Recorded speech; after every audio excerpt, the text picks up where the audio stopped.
खुलुमबाय बे समाव फसंलारो मोनसे गोनांथार खौरां फारसेथिं रायजोआव कर'नानि गिलु-बालु थासारि आरो बे समावनो सानथाम लानानै थाद'नाय जुब जुब अखा हानायनि जाहोनाव आसामनि गुबुन गुबुन ओनसोलाव गिख्रंथाव थासारि उदालगुरि जिल्लानि कलाइगाव पुलिस थाना सिङाव थानाय हिरापारा आरो पिस्लादं गामि खाथिजों बोहैलांनाय नुवा दैमानि दैया बारायलांगासिनो दं।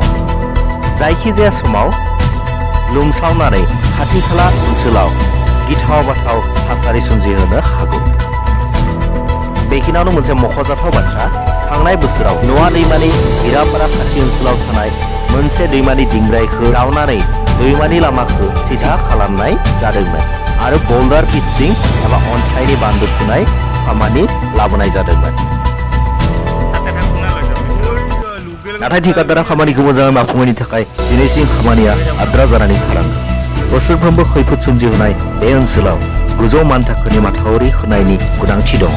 जोङो दिन्थिनो नाजादों खाथि खाला ओनसोलनि गोबां आबादथिलिफोरा दैनि सिङाव, बायदिसिना मैगं थाइगं आरो माइ दुब्लिफोरा दैजों लोमसाव जानायनि जाहोनाव रायजो राजानि गोबां खहा जानाय नुनो मोननाय जादों।